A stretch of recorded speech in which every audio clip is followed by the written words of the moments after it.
le titre de la leçon aujourd'hui. Qui peut deviner le titre de la leçon aujourd'hui? Enfin, c'était quoi la leçon le mercredi d'avant? Un moment dans la vallée avec le berger. Hein, et là, ça va être...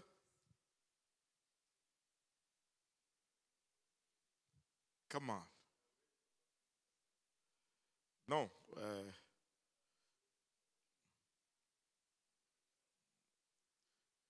Je ne crains aucun mal. Donc, un moment de courage. Un moment sans crainte avec le berger. Alléluia. Est-ce qu'il y en a qui se sentent un peu zélés? Ou si vous n'êtes pas zélés, en sortant d'ici, vous allez être zélés. Amen. Est-ce qu'il y en a qui sont craintifs un peu? Non, nous allons bannir la crainte aujourd'hui. Amen. Alléluia. Un moment de courage avec le berger. Qui veut être courageux ici? Hein, qui veut être brave? Il y en a qui ne veulent pas être braves. La sœur Viviane ne veut pas être... Alléluia. Et remarquez ici, juste avant que nous entrons dans la leçon, je veux juste souligner quelque chose. Le courage n'est pas vraiment, ce n'est pas l'absence de la peur. Le courage, c'est la capacité de surmonter la peur. Amen. De vaincre sa peur. Alléluia. Et comme d'habitude, on va se lever, on va lire le psaume 23. Il y a quelques personnes qui manquent aujourd'hui. Donc si vous voyez dimanche quelqu'un qui a peur dans le service, c'est parce qu'il n'a pas été là mercredi. Non, c'est une blague. Alléluia. Et vous allez voir que le dernier chant qu'on a chanté tout à l'heure, c'est marie tellement avec ce qu'on va partager. Et c'est fou comment mercredi après mercredi après mercredi, je rentre ici, je souris tout simplement. Alléluia. Psaume 23, cantique de David. Si on peut le lire tous ensemble à haute voix. Cantique de David. L'Éternel est mon berger. Je ne manquerai de rien. Il me fait reposer dans de verts pâturages. Il me dirige près des eaux paisibles. Il restaure mon âme. Il me conduit dans le sentier de la justice à cause de son nom. Quand je marche dans la vallée de l'ombre de la mort, je ne crains aucun mal, car tu es avec moi. Ta houlette et ton bâton me rassurent. Tu dresses devant moi une table en face de mes adversaires. Tu induis ma tête et ma coupe déborde. Oui, le bonheur et la grâce m'accompagneront tous les jours de ma vie et j'habiterai dans la maison de l'Éternel jusqu'à la fin de mes jours.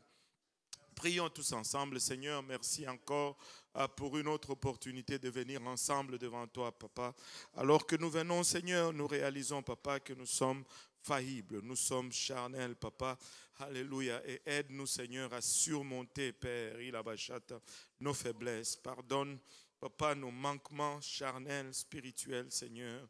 Papa, et donne-nous de saisir ta parole qui semble être folie pour nous, Seigneur, et que nous puissions la transmettre également sans crainte, sans favoritisme, sans hésitation. Père, que cette parole puisse trouver une place dans nos cœurs où elle va germer, produire de fruits et que ce fruit nous conduise jusque dans la vie éternelle. Et avec action de grâce dans nos cœurs, nous te prions ainsi dans le nom de Jésus. Nous disons tous au nom de Jésus. Nous disons tous au nom de Jésus. Alléluia. Et vous pouvez vous asseoir. S'il y a une chose que moi j'ai peur, c'est de l'eau.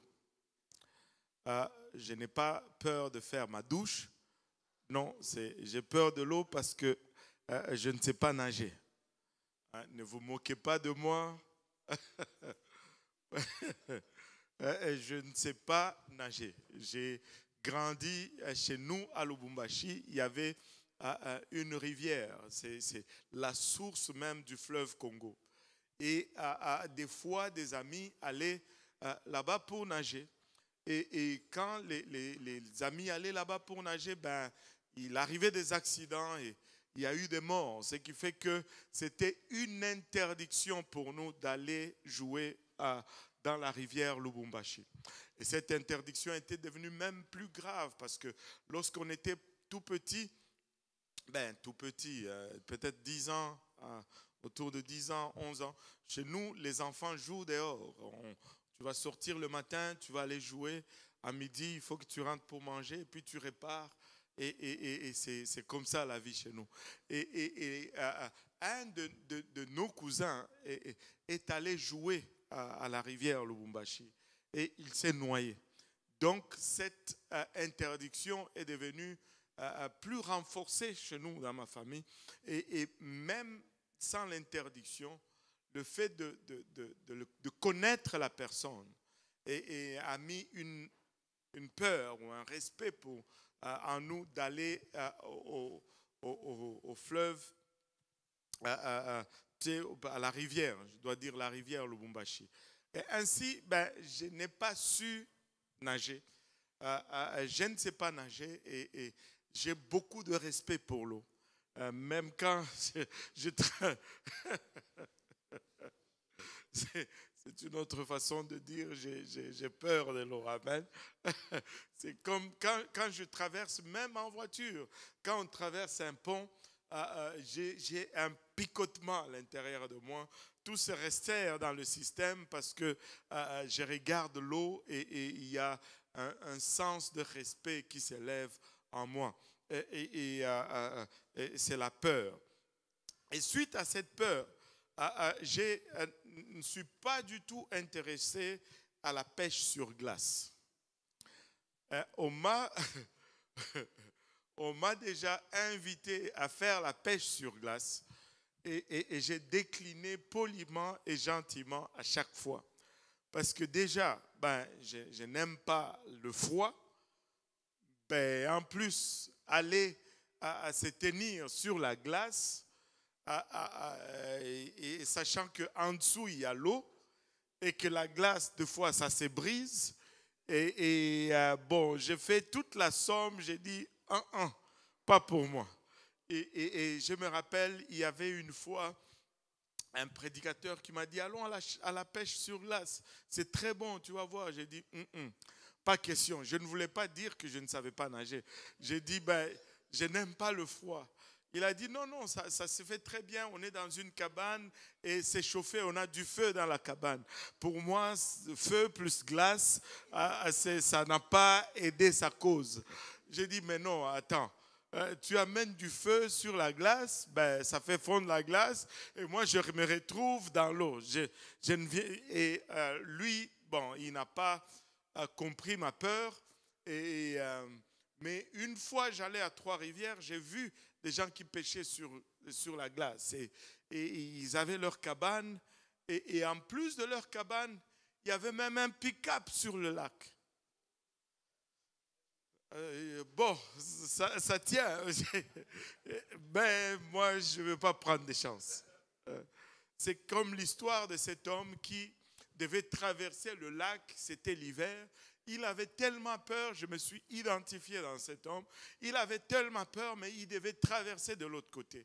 Donc, par peur de s'enfoncer, il s'est étendu sur le lac et il avançait à quatre pattes. Parce que si tu marches, tu exerces plus de poids sur une plus petite surface. Les chances de rentrer sont plus grandes. Ils disent que si tu es allongé, tu répartis ton poids, tu vas mieux, tu vas moins avoir la chance de briser la glace. Amen. Et il était là sur la glace en train de trembler, en train d'essayer d'aller à l'autre côté. Et là, alors qu'il est presque au bout, il voit un autre monsieur qui vient avec son traîneau. Et sur le traîneau, il y a des tas et des tas de morceaux de fer. Donc, toute cette peur qu'il avait que la glace se brise, au fond, c'était pour rien. Amen. C'était pour rien. Il avait peur, mais c'était pour rien. Alors que l'autre venait avec des charges sur la même glace et il a traversé de l'autre côté. Mais ça, des fois, ça illustre très bien l'image de nous chrétiens. Des fois, nous menons notre vie comme cet homme sur la glace. Et la glace serait les promesses de Dieu. Et nous avons peur, nous vivons dans la peur que ces promesses ne vont pas tenir, que ces promesses vont lâcher. Et regardez, nous l'avons chanté tout à l'heure, que ta promesse est l'encre de ma foi. Donc, si nous vivons constamment dans la peur, nous allons... nous n'allons pas avancer de la bonne façon. Nous n'allons pas avancer de la bonne façon. Comment expliquer que nous tremblons à chaque pas de peur que la promesse de Dieu va faillir? Dieu ne nous a-t-il pas promis de nous garder? Mais au moindre vent qui secoue les feuilles d'un arbre, on a peur. Alléluia. Mais pourtant, nous pouvons tous citer 1 Pierre 5,8. Qui connaît 1 Pierre 5,8 ici, par mémoire? 1 Pierre 5,8. Non. 1 Pierre 5,8. Qu'est-ce que vous avez? 1 Pierre 5,8. Avant de l'afficher là. Je sais que vous connaissez ce verset. Pardon? Je n'ai pas compris. Non. 1 Pierre 5,8. Soyez sobres. Amen. Veillez. Votre adversaire, le diable, rôde comme un lion rugissant, cherchant qui il dévorera. Et la Bible nous dit littéralement, soyez sobres et soyez vigilants. Et votre adversaire rugit comme un lion. Cherchant qui il va dévorer. Certains d'entre vous ont sursauté, même à mon rugissement. Vous n'avez pas encore entendu le rugissement d'un lion. Et regarde, un rugissement d'un lion, ça fait trembler même la terre. Ça génère la peur en qui que ce soit. Ce n'est pas pour rien qu'on l'appelle le roi des animaux. Quand il rugit, les gens, tous les animaux tremblent, n'est-ce pas? Alléluia. Et sachant qu'il cherche et qu'il va dévorer, oh boy, il n'est pas rassasié ce lion-là. Il a faim et il veut manger. Il cherche qui dévorer. Vous savez, quand tu regardes dans le monde animal, il n'y a aucun autre animal dans la jungle qui va répondre au rugissement d'un lion. Quand un lion fait il n'y a pas un oiseau qui répond tui tui tui. Tous les animaux gardent silence. Tous les animaux se taisent. Tous les animaux se cachent. Et lorsque le diable, qui est appelé le lion, rugit, nous sommes tétanisés de peur. Mais, que tout le monde dise mais nous avons l'autorité d'un autre lion. Seul un lion peut répondre au rugissement d'un lion. Nous avons l'autorité d'un autre lion qui peut répondre au rugissement, alléluia, de ces lions affamés. Alléluia. Il est le lion de la tribu de Juda. Et son nom, c'est Jésus. Alléluia. Et par la foi en son nom, nous avons le pouvoir, alléluia, de maîtriser tout le royaume malgré les rugissements de cet autre lion.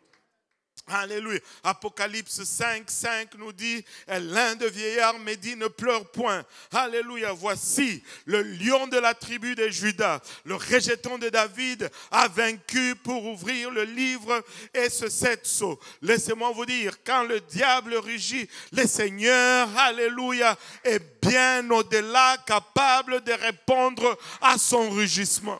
Nous n'avons pas besoin de rester tétanisés. Nous avons également un lion de notre côté. Alléluia. Alléluia, alléluia. Très souvent, nous allons lire une partie du verset et nous allons rester sur ce verset. Nous allons, nous aimons, des fois, il y a un de nos prédicateurs qui m'a littéralement ouvert les yeux là-dessus. Des fois, nous allons nous mentir. Nous allons minimiser et dire, ah, oui, le diable, c'est un lion qui rugit, mais ce lion n'a pas de dents. Ce lion est... Non, non, non. Il a tous ses dents. Et il a des griffes en plus. Il fait mal. Quand il te mord, ça fait mal. Le diable fait beaucoup de dégâts. On ne peut pas minimiser ce qu'il fait. Ça serait se mentir. Mais nous avons une réponse, alléluia, à la hauteur et au-delà. Nous avons une réponse à la hauteur et au-delà. Et quand le Seigneur nous dit, si le diable est un lion rugissant, ce verset n'est pas pour nous faire peur. Ce verset, ce n'est pas pour nous effrayer ou nous tétaniser. Nous devons au contraire regarder aussi, que tout le monde dise aussi. Nous devons regarder aussi le restant du passage. Nous ne devons pas nous arrêter, alléluia, sur celui-là. Regardez ce que le verset 9 nous dit. Résistez-lui avec une foi ferme. Comment on résiste au rugissement du diable avec une foi ferme? La foi, c'est la réponse à la peur. Résiste-lui avec une foi ferme, sachant que les mêmes souffrances sont imposées à vos frères dans le monde. Le Dieu de toute grâce qui vous a appelé en Jésus-Christ à sa gloire éternelle après que vous aurez souffert un peu de temps. Alléluia. On va souffrir pour un peu de temps.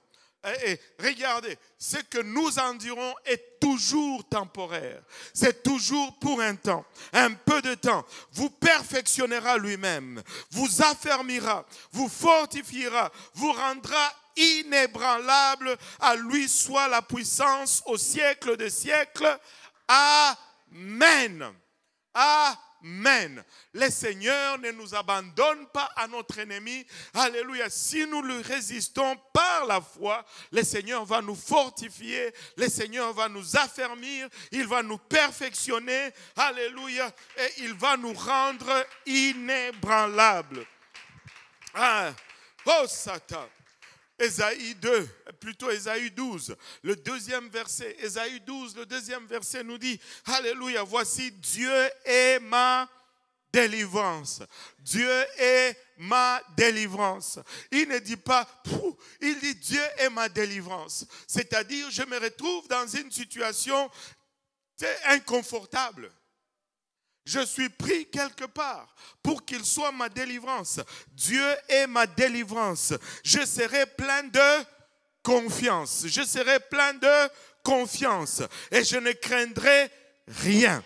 Car l'Éternel est ma force et le sujet de mes louanges. C'est lui qui m'a sauvé. Alléluia. Vous puiserez de l'eau avec joie aux sources du salut. Voici Dieu est ma délivrance. Je serai plein de confiance. Alléluia. La réponse à la peur, c'est la foi. La réponse à la peur, c'est la confiance.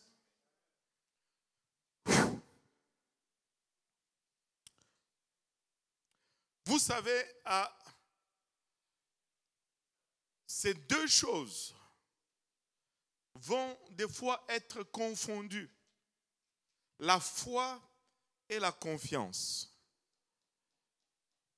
Si j'ai la foi, cela ne veut pas dire nécessairement que j'ai la confiance. Parce que la foi, avez-vous déjà prié et Dieu répond positivement selon la direction de votre prière?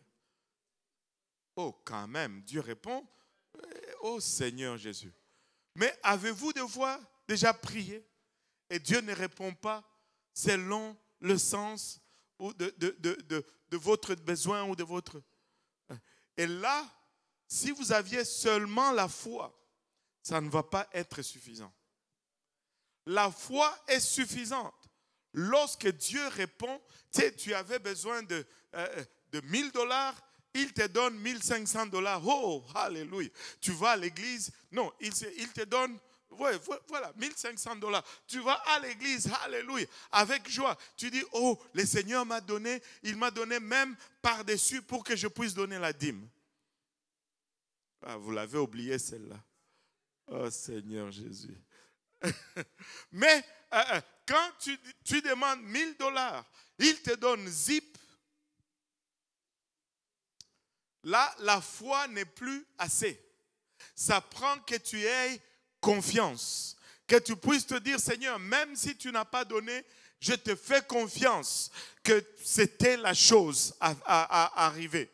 Je n'avais peut-être pas besoin, alléluia, d'acheter cette affaire. Je n'avais peut-être pas besoin de posséder cette chose-là. Allô? Amen. Ça prend la foi et ça prend la confiance. Et ce sont là les deux armes qui vont nous permettre de vaincre toute peur ou toute crainte dans notre vie. Vous savez, les cicatrices de clous dans les mains de notre Sauveur est une preuve qui ne va jamais nous abandonner, qui ne va jamais nous délaisser. S'il y a une chose que tu dois te rappeler toujours, Jésus ne t'abandonnera jamais. Jésus ne te délaissera jamais. Il n'est pas un homme pour mentir, ni un fils de l'homme, alléluia, pour, alléluia, se contredire. Il est le même hier, aujourd'hui et éternellement. Et les cicatrices de clous dans ses mains sont le témoignage ou le gage qui ne va jamais t'abandonner.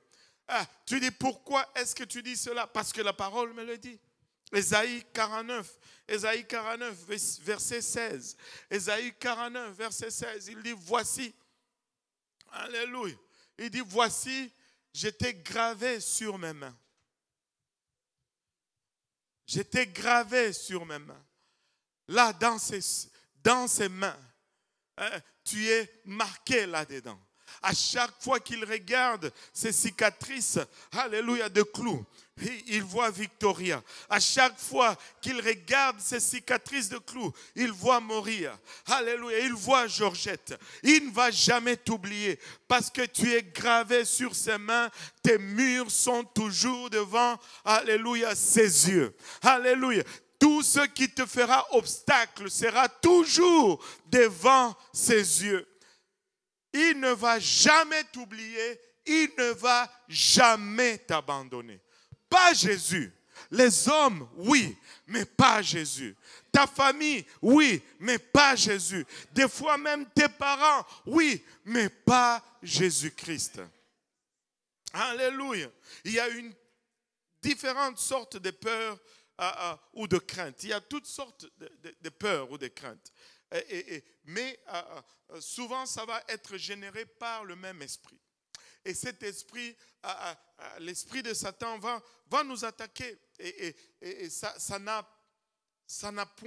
ne fait point acception de personne.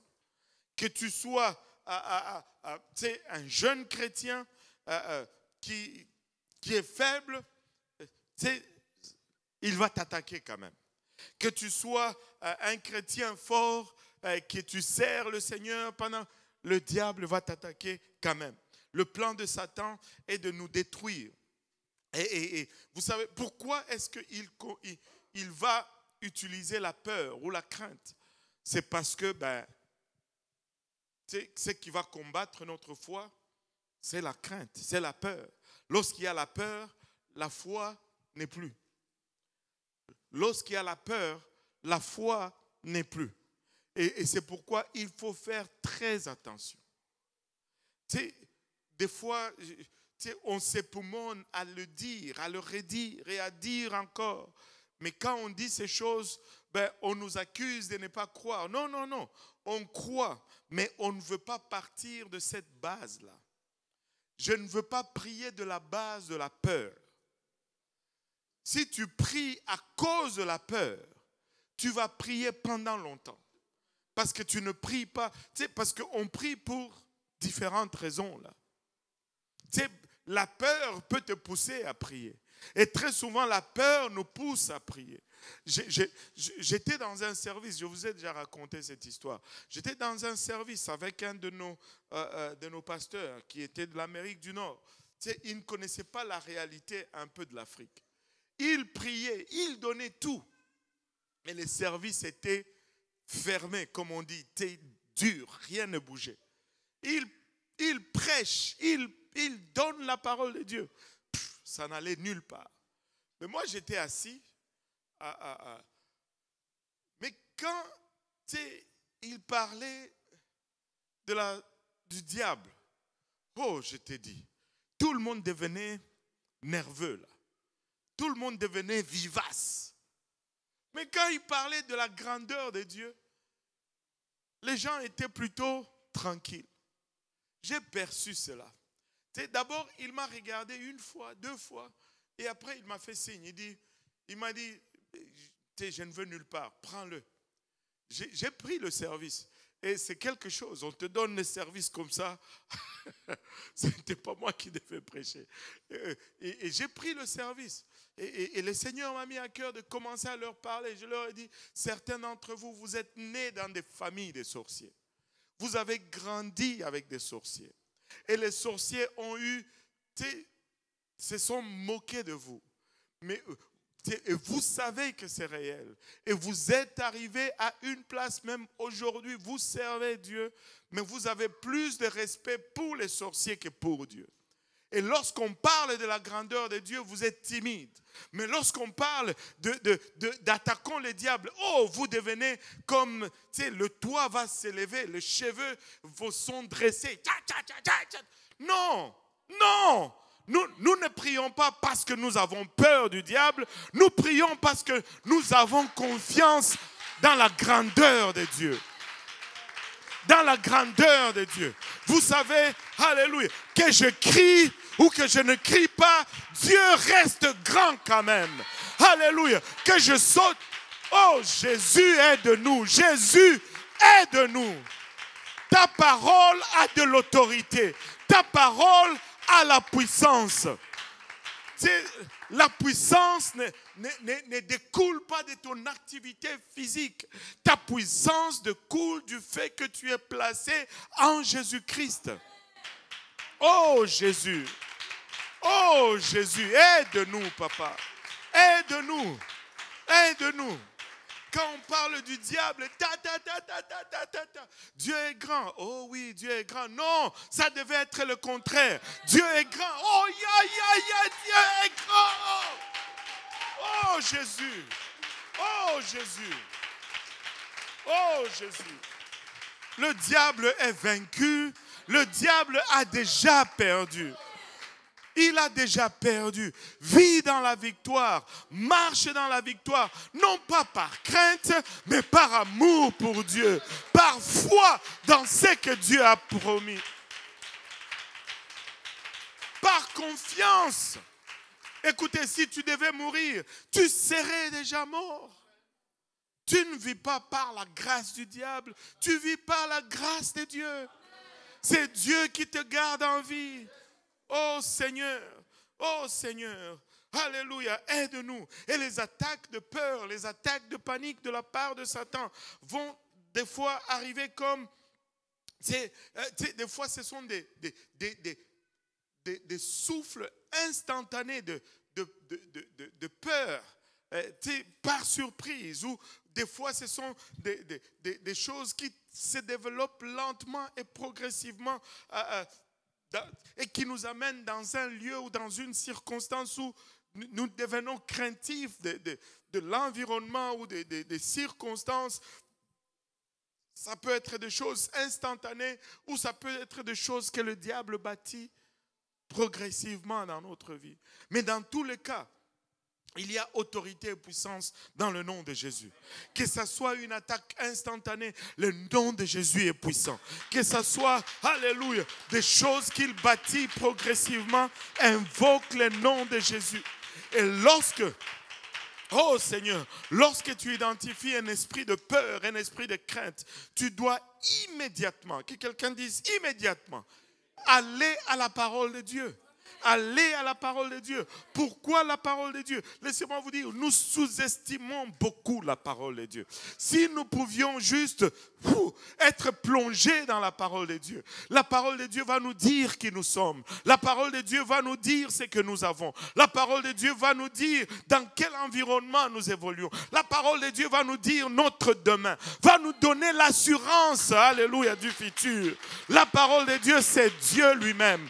Quand j'ai Dieu, j'ai la parole de Dieu. Je voulais dire, quand j'ai la parole de Dieu, j'ai Dieu lui-même. Nous devons manger la parole de Dieu. Nous devons mémoriser la parole de Dieu. Nous allons vaincre par la parole de Dieu. Tu sais, Romains 10, 17 nous dit ainsi, la foi vient de ce qu'on entend et ce qu'on entend vient de la parole de Christ. Laissez-moi vous dire, si nous n'avons pas la parole de Christ, comment allons-nous avoir la foi? Écoutons la parole de Dieu, lisons la parole de Dieu, mangeons la parole de Dieu.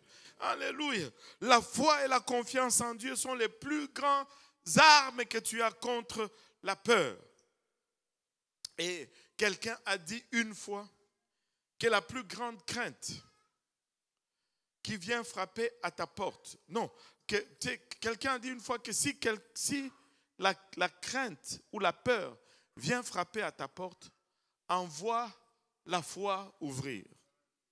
Demande à la foi d'aller ouvrir. Et si nous avons confiance dans la parole de Dieu, et si nous acceptons littéralement, que tout le monde dise littéralement ses promesses, nous allons repousser plutôt cette paralysie que la peur ou la crainte que l'ennemi veut mettre en nous. La glace ne va pas briser. Tu vas marcher jusqu'à l'autre bout. Tu peux marcher avec assurance. Amen. La glace ne va pas se briser. Alléluia. Et l'ennemi envoie cette peur. Mais pourquoi est-ce qu'il envoie cette peur? Mais qu'est-ce que la peur fait? La peur va littéralement affecter notre efficacité à travailler dans le royaume. La peur va nous intimider. La peur va voler nos opportunités. La peur va nous faire passer à côté de choses que Dieu veut faire avec nous ou pour nous ou en nous. Et la peur va littéralement entraver notre efficacité dans le royaume de Dieu. Il n'y a rien d'aussi triste que un chrétien peureux. Parce que tu meurs avec tout le nécessaire pour vaincre et continuer de vivre. Et soyons d'accord avec David. Amen. Qu'est-ce que David dit? Psaume 56, verset 12.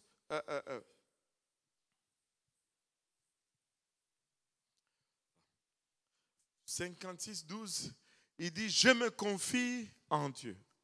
Et dans le mot je me confie en Dieu, il y a la racine de confiance.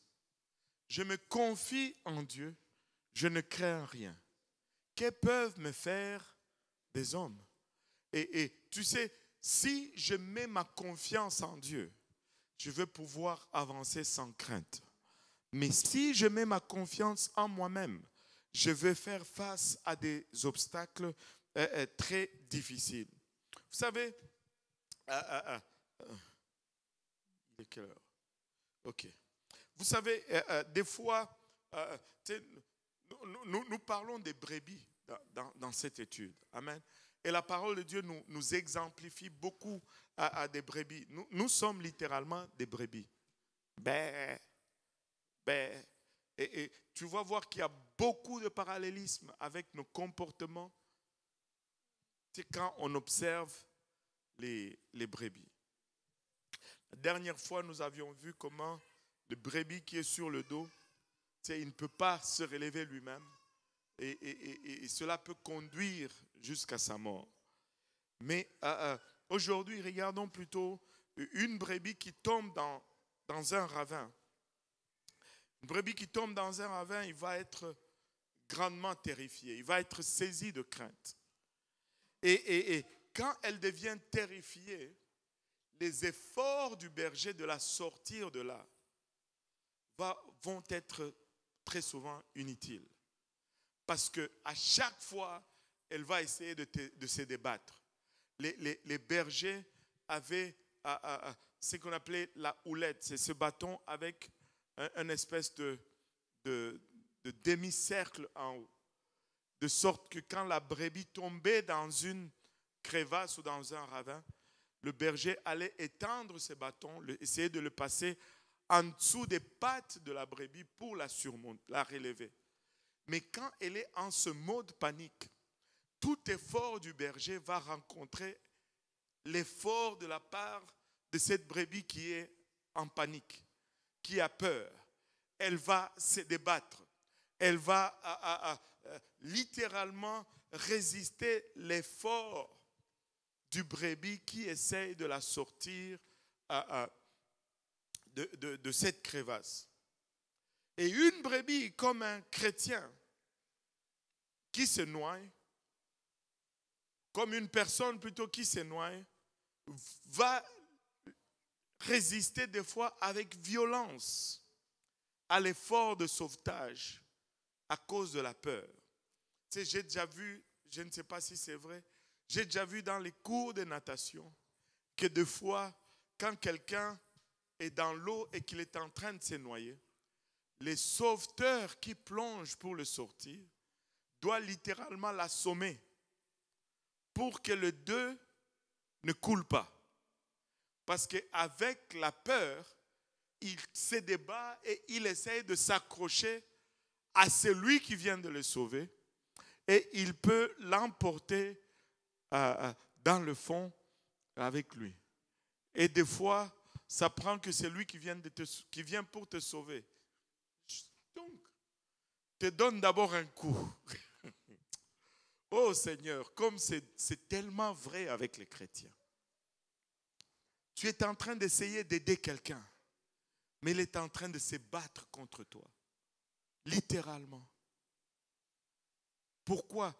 Il ne réalise même pas, mais il est envahi par la peur. Il est envahi par la crainte.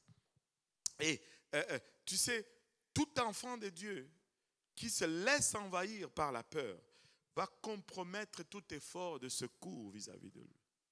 Et des fois, c'est pourquoi ça prend un nageur expérimenté pour arriver là-bas, et un nageur assez costaud pour arriver là-bas et l'assommer pour le sortir.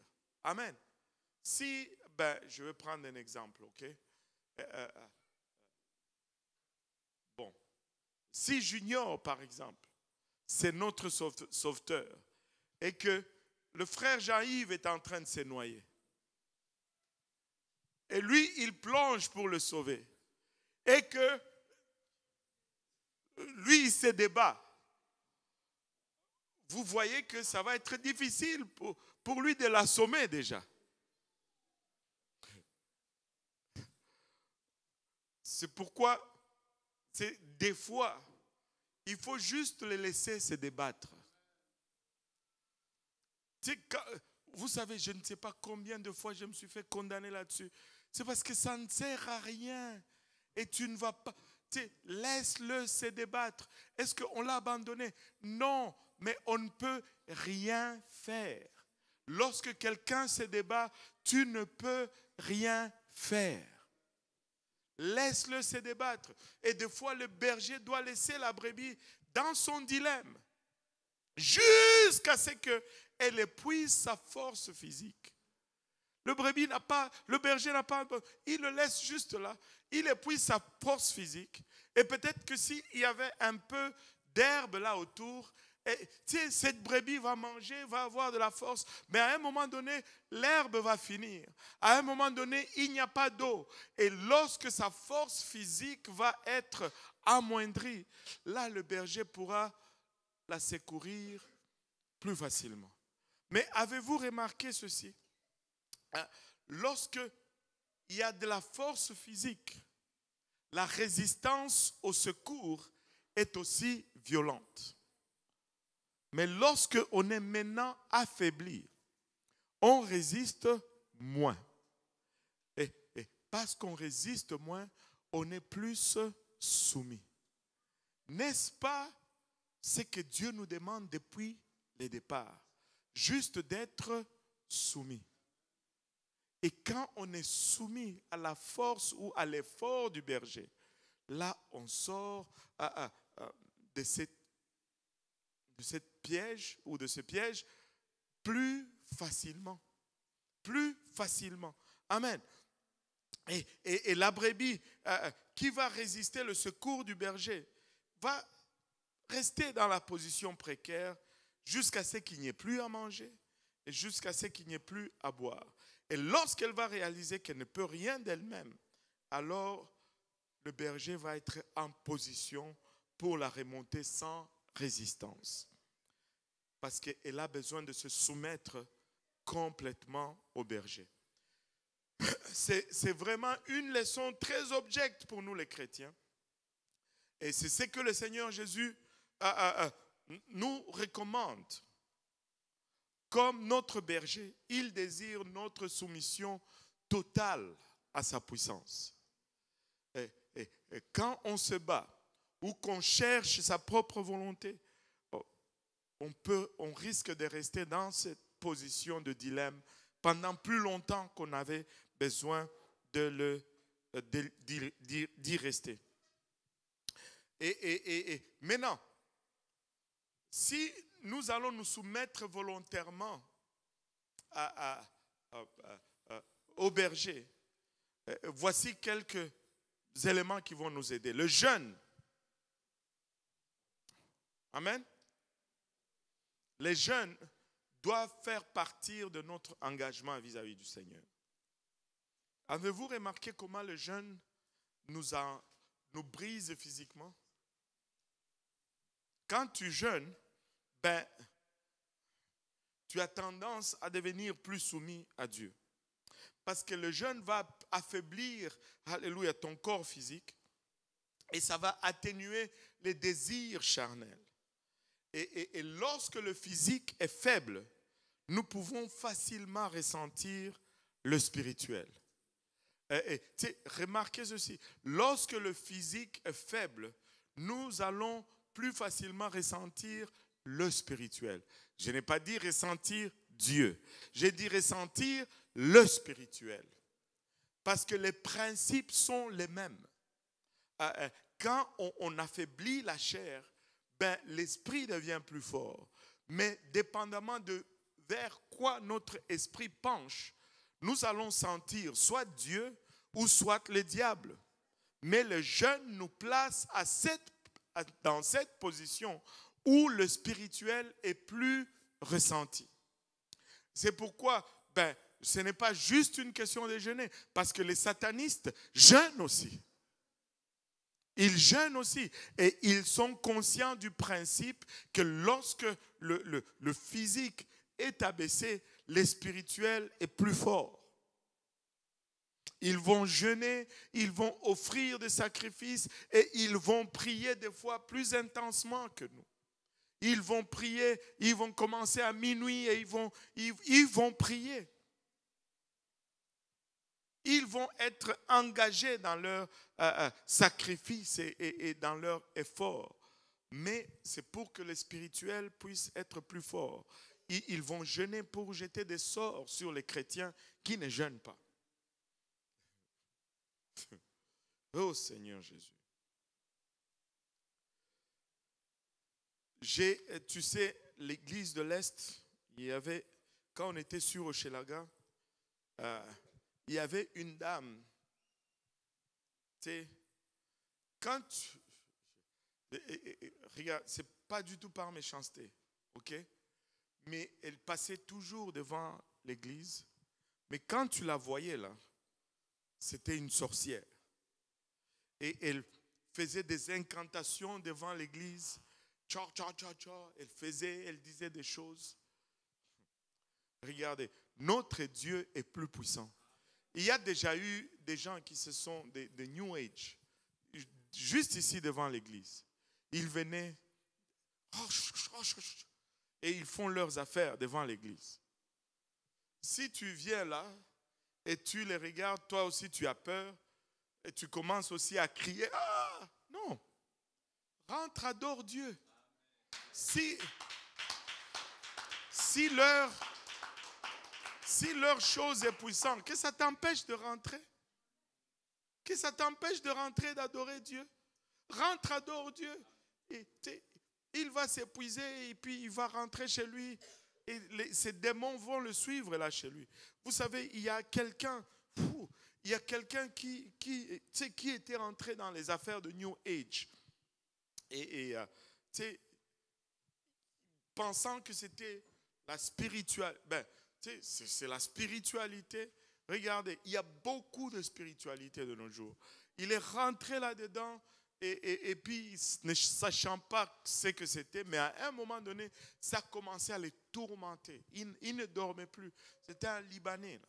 Il est venu un jour ici. On lui a demandé, mais comment est-ce que tu nous as trouvés? Tu sais, il était tourmenté chaque nuit à cause des accords qu'il avait pris avec ces choses. Il est allé à Granby. Il a trouvé un marabout à Granby ou un sorcier ou quelque chose à Granby. Il est allé voir là-bas pour lui faire la délivrance. Je ne savais pas qu'à Granby, il y avait des... Et quand il est allé là-bas, vous savez qu'est-ce que le marabout, le sorcier lui a dit? Il lui a dit, je ne peux rien faire pour toi. Les seuls qui peuvent t'aider, ce sont les pentecôtistes. Alors que les pentecôtistes eux-mêmes, ils sont en train de marcher en tremblant sur la glace. Le marabout lui dit, je n'invente pas une histoire vraie. Le marabout lui dit, va chez les pentecôtistes, c'est les seuls qui peuvent t'aider. Et là, il est allé dans le bottin, il a tapé église pentecôtiste, nous sommes sortis le premier et il est venu ici. Même pas dans un service. On a prié pour lui dans l'air de bureau là. Et pendant qu'on priait pour lui, il criait, il disait, il sentait comme si on arrachait des aiguilles de sa tête. Il est allé chez lui, le lendemain, il appelle, il dit, c'est la première fois que j'ai dormi toute une nuit au complet.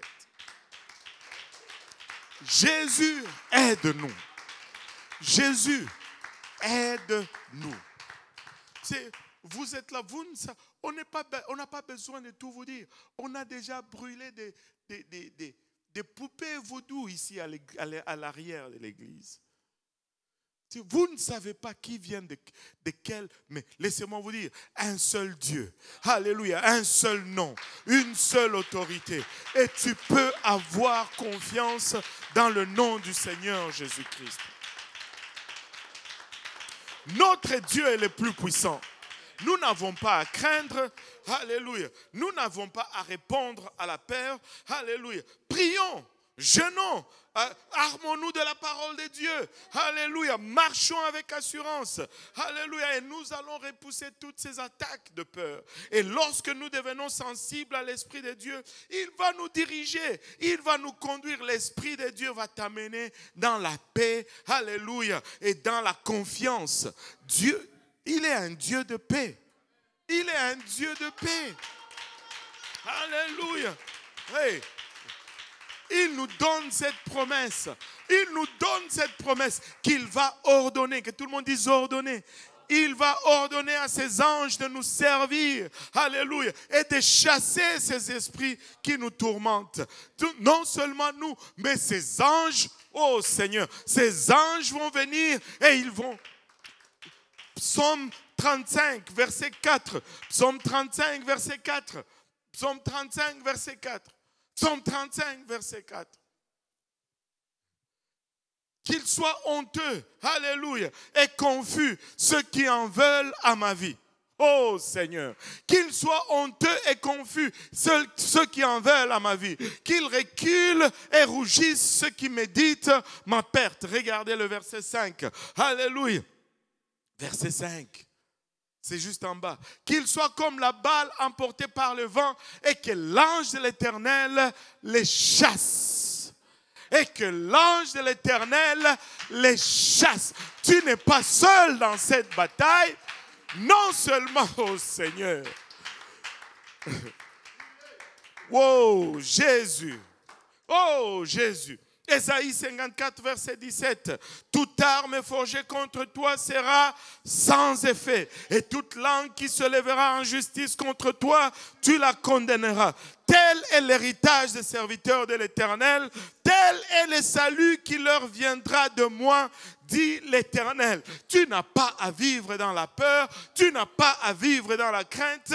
Tu peux marcher sur cette glace. Les promesses de Dieu ne vont pas craquer en dessous de tes pieds. Alléluia. Il y a un dicton qui dit la plus grande peur de quelqu'un, alléluia, que quelqu'un peut avoir. La plus grande peur de quelqu'un que quelqu'un peut avoir, c'est la peur elle-même. Ta plus grande peur, c'est la peur elle-même.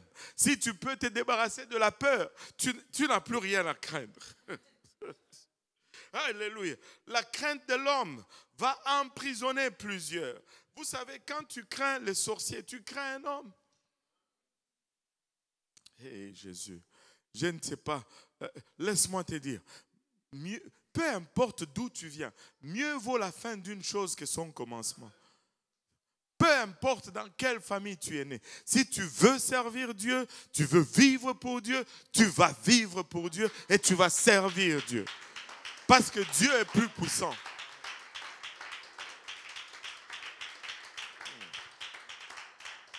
Oh, oh là là. Et il y a quelque chose, ça vient juste de me tomber dans la tête. Apocalypse 22, 17.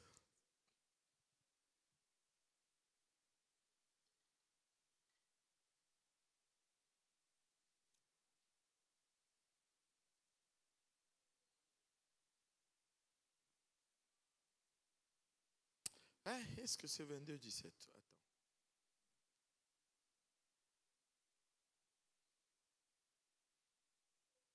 Oui, Apocalypse 22, 17. Il dit, et l'esprit et l'épouse disent, viens. Viens. Vous savez, j'ai eu une autre révélation en entendant un de nos prédicateurs. Il dit, si tu entends, si tu vas lire ce passage, l'ordre ici n'est pas tellement donné à celui qui doit venir. L'ordre est donné aux ténèbres et au monde spirituel autour de lui. Que même les plus faibles, même les plus abattus, vous souvenez-vous du démoniaque de Gadara? Il avait une légion en lui. Seigneur, où est-ce que vous trouvez ces pensées que... Où est-ce que vous cherchez votre théologie? Lisez dans la Bible. Une légion c'est entre 5 000 et 15 000 démons. Une légion de démons en lui. Mais lorsqu'il voulait aller vers Jésus-Christ, la légion n'a pas pu l'empêcher d'aller. La Bible nous dit, quand il dit viens, ce n'est pas un commandement à celui qui doit venir, c'est plutôt un commandement à l'enfer et à sa cohorte, que même les plus faibles, s'ils se lèvent pour venir vers moi, diable, tu les laisses, tu n'as... Shota manayaita. Haramaya kitarayaita. Ikoto manayaita rabaolo boyosanda. Oh, il faut redresser notre théologie. Il y a de ces théologies qui sont enseignées pour garder les gens sous contrôle. On te délivre pendant 157 fois. Seigneur, tu viens aujourd'hui, on te délivre. Tu reviens demain, on te délivre encore. Tu reviens demain, on te délivre encore. Il y a un problème là-dedans. C'est pourquoi on ne t'apprend pas seulement... Même les Chinois, ils sont plus intelligents. Ils disent, si tu me donnes un poisson, tu me donnes la nourriture pour un jour. Mais si tu m'apprenais seulement à pêcher, je peux manger tous les jours. On ne veut pas apprendre aux gens à vivre dans la victoire parce qu'on veut qu'ils reviennent encore aujourd'hui on te délivre, demain on te délivre, après-demain. Seigneur Jésus, aide-nous, aide-nous. Ou bien tu fais quelque chose qui n'est pas bon. Allô? Parce que si on te délivre et puis toi tu rentres, tu reprends les mêmes démons, ben c'est un problème. Tu reviens encore, tu reprends les mêmes démons, tu reviens encore. Ouh, Jésus, aide-moi. Aide-moi, Seigneur, je dois finir cette leçon. Aïe, aïe, aïe, aïe, aïe. Maintenant, l'intimidation et la pression de père vont garder plusieurs dans l'esclavage. Plusieurs enfants de Dieu dans l'esclavage. Et des fois, c'est la pression de père et cette pression où tu sais, la crainte de quelqu'un, des fois, ça, tu sais, on ne veut pas faire ça parce que les gens vont dire ça. Ça, c'est la pression de père. Peer pressure. Et on veut se conformer au monde. Je ne veux pas suivre ce que Dieu dit parce que les gens vont dire « Ah, tu l'as vu ». Que les gens disent « Tu l'as vu ». Amen. Wow, Seigneur Jésus, Seigneur Jésus. Et laissez-moi vous parler un peu. Aujourd'hui, je suis un peu déchaîné, mais ce n'est pas grave. Quand j'étais à la conférence générale, j'étais avec la sœur Jolie dans la voiture. Et il y avait elle, il y avait David, il y avait le pasteur Alman. On allait manger. Et le pasteur Alman a fait connaissance avec un musulman, je ne sais pas d'où il vient, il s'appelle Misra. Donc il fait le Uber, mais quand on l'appelle directement, il nous fait une course et puis on lui donne un prix. Tu sais, ça, c'est quand vous étiez déjà parti, pardon. Il nous a ramenés à la petite Italie, là. On y est retourné. Alléluia. Et quand il est venu nous chercher, on allait là-bas. Il disait, le musulman, là, il était dans sa voiture, il dit, mais je ne comprends pas. Ces derniers temps, la ville est inondée de belles femmes. Elles sont habillées toutes avec de longues robes, de longues jupes. Tu vois leurs cheveux. Ils disent, c'est beau, c'est ça la chrétienté. Mamananga, et ça c'est un musulman pour l'amour de Dieu. Il dit, les gens disent et parlent. Il dit, mais ça c'est la vraie beauté. Ça, il dit, je n'arrête pas de voir toutes ces belles filles partout. Laissez-moi vous dire, si quelqu'un te voit en sainteté et il dit que tu n'es pas belle, il est du diable. Parce que si tu as le bon esprit, tu es beau. Belle, je veux dire, belle. Belle. Je veux dire, c'est la beauté. Ces types-là ne remarquaient que nos filles. Aïe, aïe, aïe. Aide-nous, Seigneur. Il dit, c'est ça. Et tu sais comment les Arabes, des fois, ils vont faire ça. Il dit, c'est ça. C'est ça la vraie chrétienté. Il dit, ça m'est égal ce que les gens disent. Mais quand je vois ça, ça n'arrête pas d'attirer mon regard. Et là, j'étais assis en arrière. J'ai dit, et on va me dire que nos filles ne sont pas remarquées. Vraiment? C'est justement, quand on vous parle, c'est justement parce qu'on vous a remarqué. Même celui qui dit, oh, tu as l'air vieille, c'est parce qu'il t'a remarqué. Sinon, tu allais juste être inaperçu. Oh Jésus, aide-nous. Je reviens à moi-même. Je reviens à moi-même. La pression de père va nous rendre esclaves de l'ennemi. Et des fois, il faut faire attention. Il y a quelque chose qui est encore plus subtil. Des fois, on va ne pas suivre Dieu par peur des gens, mais il y a une autre chose qui est un peu plus subtil. On va chercher la reconnaissance des gens. Je veux que tel m'approuve. Je veux que tel autre m'approuve. Et c'est aussi dangereux, si ce n'est pas plus dangereux. Et c'est même plus subtil, au fait. C'est même plus subtil. Mais regardez, Matthieu 10, 28 nous dit, ne craignez pas ceux qui tuent le corps et qui ne peuvent tuer l'âme. Craignez plutôt celui qui peut faire périr l'âme et le corps dans la géhenne. Et regardez, pourquoi se soucier de la vie du monde sur mon apparence? Ils n'ont aucun contrôle sur mon éternité. C'est Dieu qui va décider de mon éternité. Là. Ce n'est pas Place Vendôme, ce n'est pas Hollywood, ce n'est pas Broadway, c'est l'Éternel qui décide de mon éternité. Amen. Et vous savez, c'est la compréhension de ces versets, ne craignez pas ceux qui tuent le corps, doit s'étendre à l'intimidation qui est générée par le fait de nous comparer aux autres. Des fois, nous comparons aux autres.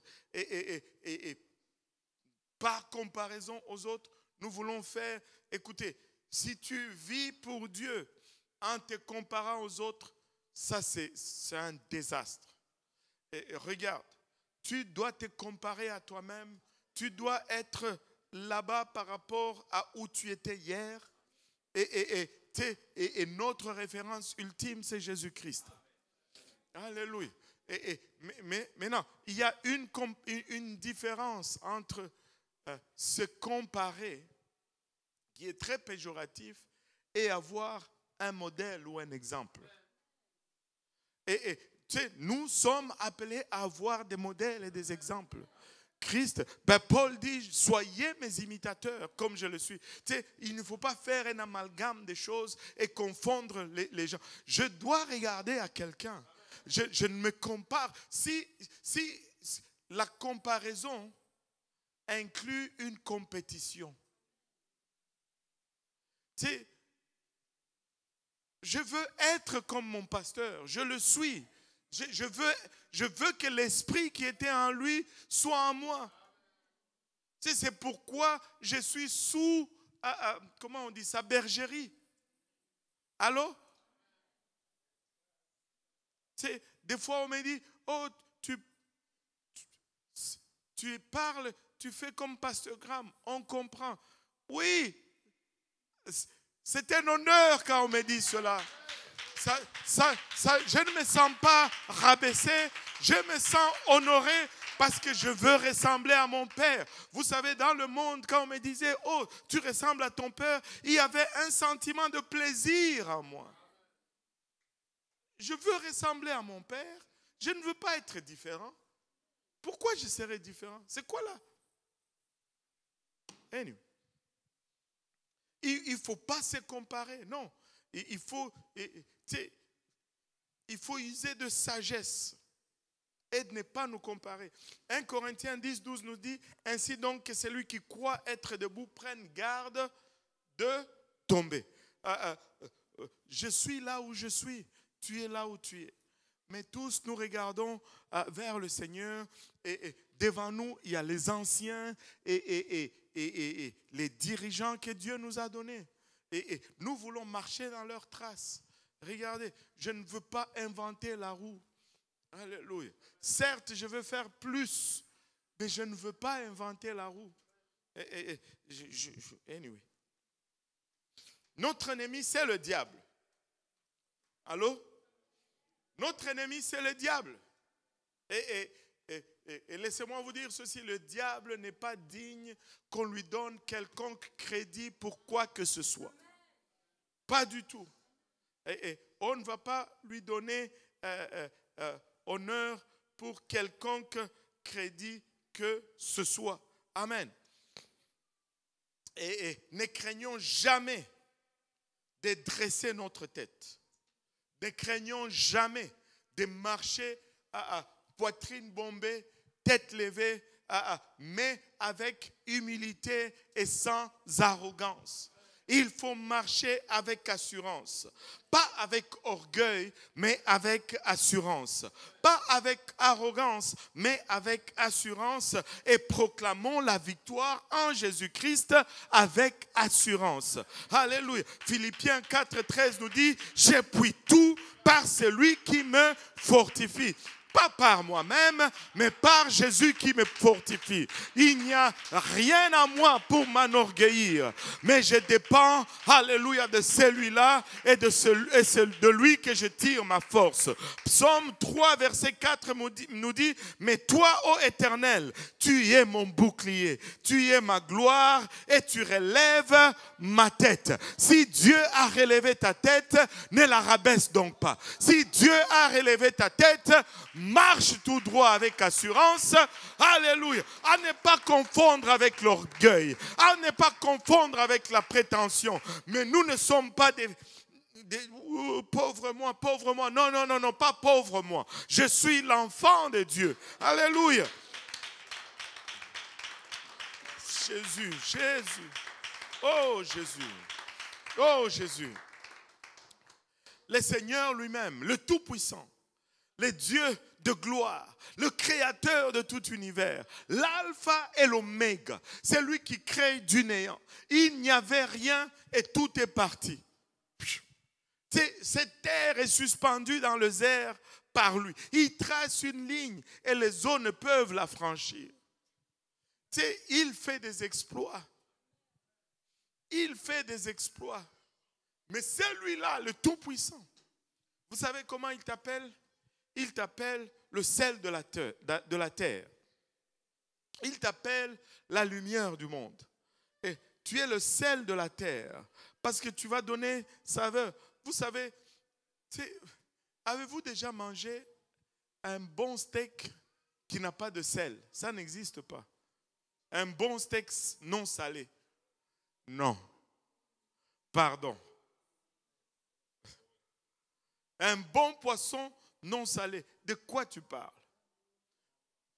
Parce que le sel rehausse la saveur. Ok, vous allez me parler d'hypertension et de toutes ces choses. Là, c'est parce qu'on est malade. On est malade, on s'éloigne du goût par sacrifice pour produire quelque chose. Mais laissez-moi vous dire, un bon steak avec le sel de mer là-dessus qui font, oh maman nangaye.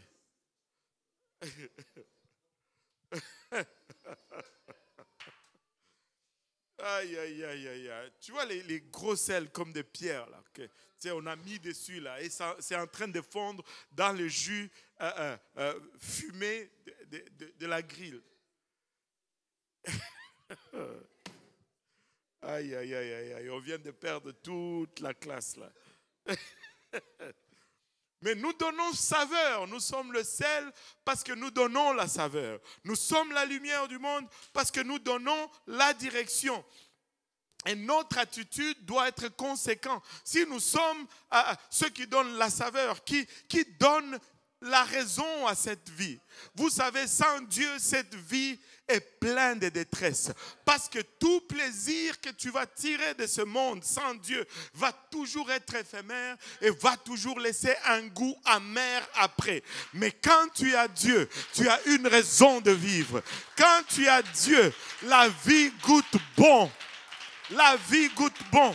Alléluia. Et quand tu as Dieu, tu sais où tu vas. Tu as une direction.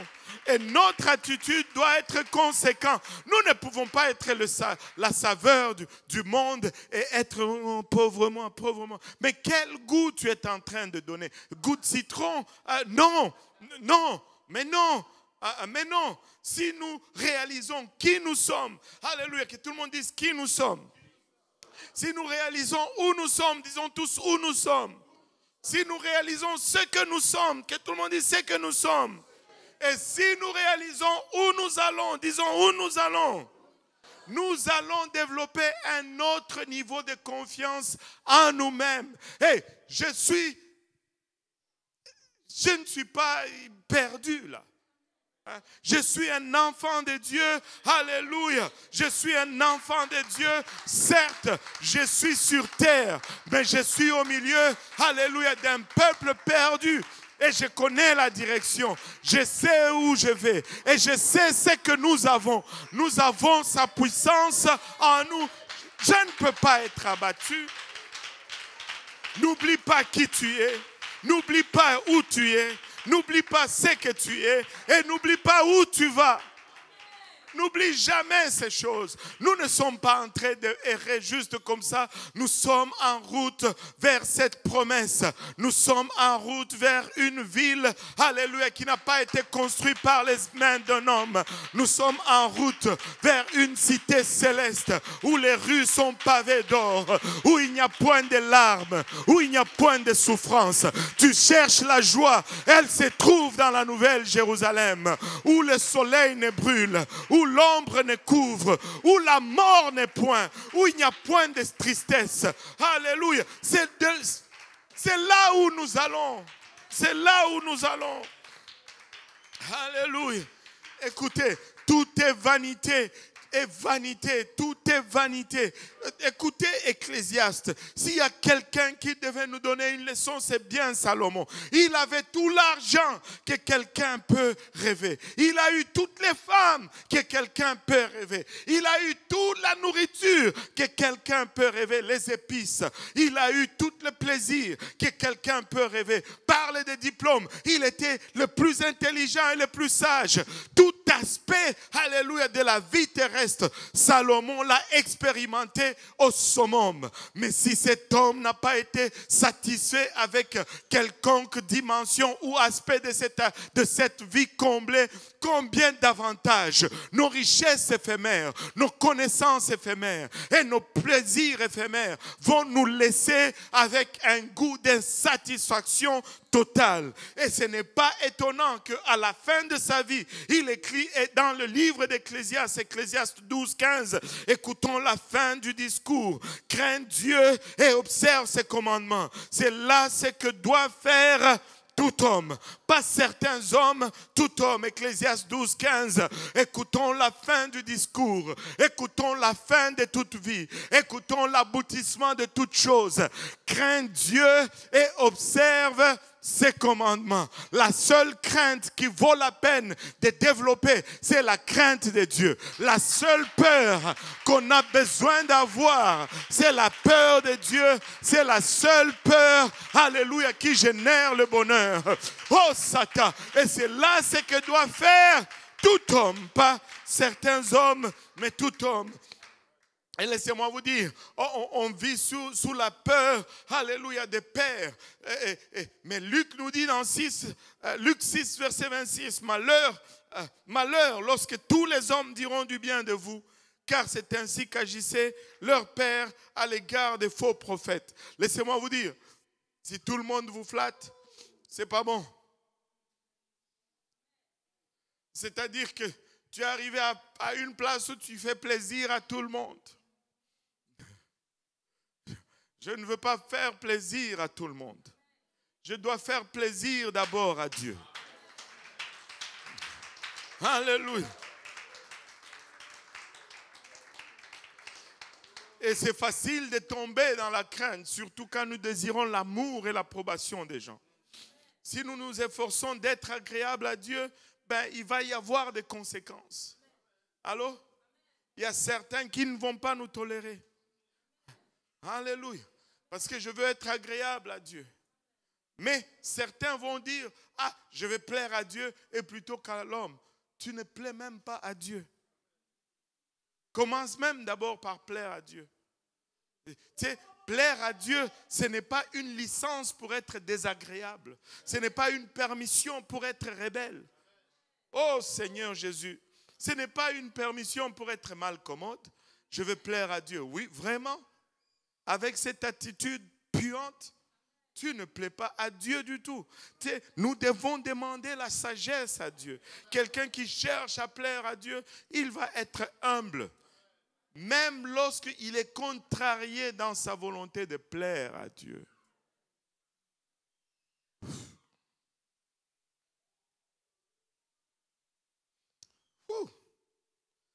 Psaume 56, verset 4 nous dit,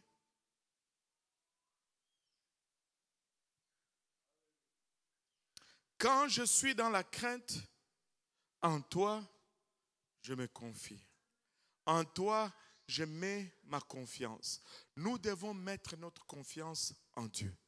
Nous devons mettre notre confiance en Dieu. Vous savez, la vie nous réserve des surprises. La vie va avoir des déceptions, des troubles. Et Job, qu'est-ce que Job a dit? Qu'un homme qui est né, celui qui est né d'un homme, sa vie n'est que trouble et ses jours sont comptés ou quelque chose comme ça. Et il va y avoir des troubles dans cette vie. Il va y avoir des difficultés dans cette vie. Il va y avoir des défis. Et il dit, c'est que les tribulations ou les problèmes que vous avez, les autres aussi les ont. Tes frères et tes sœurs passent à travers les mêmes épreuves. Mais c'est à travers ces épreuves qui va te rendre fort. Amen. Mais notre berger va marcher avec nous à travers ces moments difficiles. Il va être à nos côtés. Il va escalader nos montagnes avec nous. Il va marcher dans les vallées avec nous. Il va être à notre côté. Il va être un soutien. Alléluia. Et c'est pourquoi le psalmiste écrit ceci dans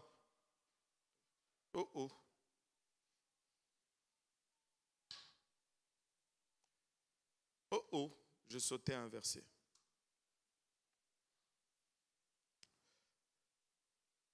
Je sautais un verset.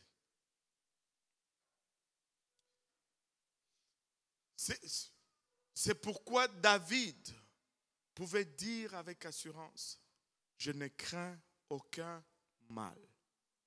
Pas parce que le mal n'est pas là, mais parce que le Seigneur est avec lui. Et le courage, ce n'est pas l'absence de l'opposition ou des défis. Mais le courage, ce n'est pas l'absence de la peur. C'est l'audacité d'affronter la peur. Et regardez, Jésus nous dit lui-même dans Matthieu 28, regardons d'abord Jean 16, verset 33. Je vous ai dit ces choses afin que vous ayez la paix en moi. Vous aurez des tribulations dans le monde, mais prenez courage. J'ai vaincu le monde. Nous allons avoir des problèmes dans ce monde. Alléluia. Nous allons avoir des problèmes dans ce monde. Mais comme David a dit, il sera avec nous. Alléluia. Il sera avec nous. Et parce qu'il est avec nous, nous n'allons pas craindre. Nous n'allons pas avoir la peur.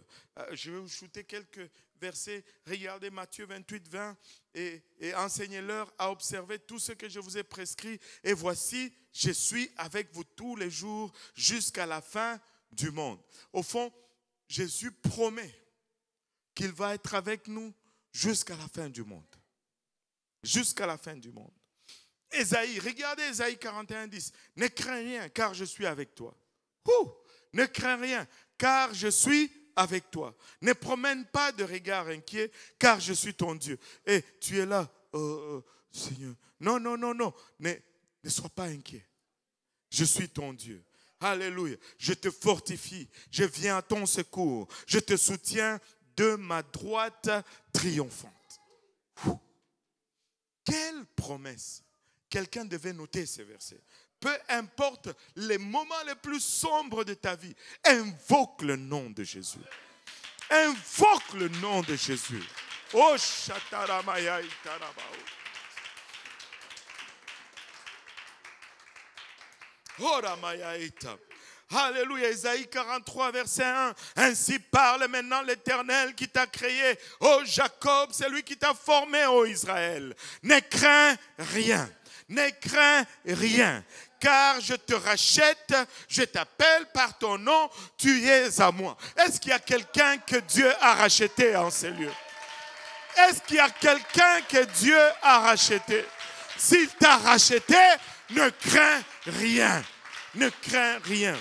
Alléluia. Au 5e verset, il réitère et il dit, ne crains rien car je suis avec toi. Je ramènerai de l'Orient ta race et je te rassemblerai de l'Occident. Ne crains rien. Alléluia. Ne crains rien. Ouh. Il dit, je ramènerai de l'Orient ta race et je te rassemblerai à l'Occident. Oh, chata. Oh, alléluia. Est-ce que tu le vois? Est-ce que tu le vois? Ah, Jonathan. Il faut, tu sais, l'Est, c'est le synonyme du mal. Quand l'homme s'éloigne de Dieu, il va vers l'Est. Et tu vas le voir encore et encore. Tu sais, quand il construisait le tabernacle, la porte était orientée vers l'Est. Ce qui veut dire que le lieu très saint était vers l'Ouest. Quand quelqu'un se répand, il va toujours vers l'Ouest. Vers l'Ouest, pas l'Est. L'Est, c'est le mal. Tu sais, quand ils sont tombés, ils sont allés dans la terre de Nod qui est l'Est. C'est pour construire Babel, ils sont encore allés vers l'Orient. Ce n'est que, quand tu vas vers l'Est, tu t'éloignes de Dieu. Quand tu vas vers l'Ouest, tu te rapproches de Dieu. Et, alléluia, c'est juste un petit truc par-dessus. Amen. Ne crains rien, car je suis avec toi. Je te ramène de l'Orient ou je te ramène de l'Est. Dieu nous ramène. Oh, chata.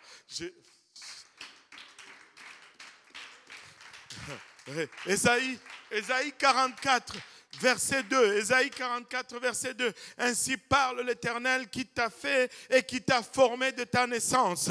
C'est lui qui est ton soutien. Ne crains rien. Mon serviteur Jacob, mon Israël que j'ai choisi. Oh Seigneur, quelqu'un doit bannir sa crainte aujourd'hui. Jean 12, 15. Ne crains point, fille de Sion. Voici ton roi vient assis sur, alléluia, le petit d'une ânesse. Ésaïe 41, verset 14. Ne crains rien, vermisseau de Jacob. Même le vermisseau. Tu dis, je suis faible. Tu sais, vermisseau, vous savez, c'est quoi un vermisseau? C'est la cigale et la fourmi.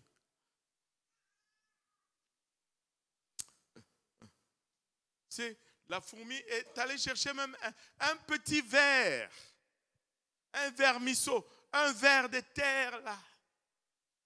Même lui n'a rien à craindre. Et toi, tout de ta hauteur là, tu veux me dire que tu as... Non, le Seigneur nous enlève toute raison d'avoir peur. Ne crains rien, vermisseau de Jacob. Faible reste d'Israël. Même lorsque tu es faible, tu n'as pas besoin d'avoir peur. Je viens à ton secours, dit l'Éternel. Je viens à ton secours, dit l'Éternel. Et le Saint d'Israël est ton sauveur. Tu peux, non, même dans ton état le plus faible, tu n'as pas à avoir peur.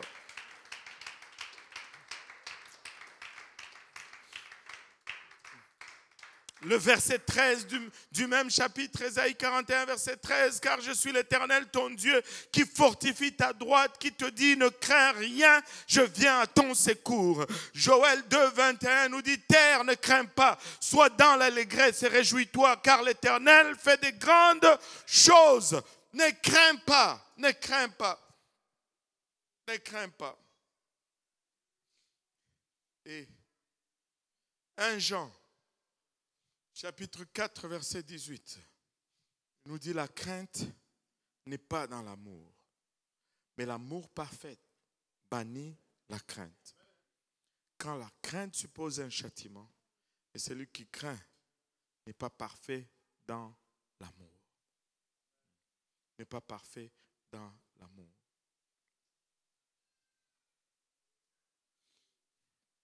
Oh, chata. Oh, chata. Alléluia.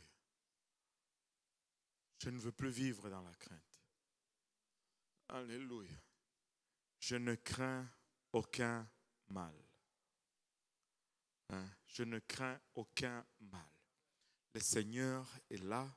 Le Seigneur est à côté de toi. Est-ce que cela veut dire que les batailles ne sont pas là? Oh non, non, non. Et qui veut la victoire ici? Qui aime la victoire? Alléluia. Mais si tu veux la victoire, il faut qu'il y ait une bataille. S'il n'y a pas de bataille, il n'y aura pas de victoire. Amen.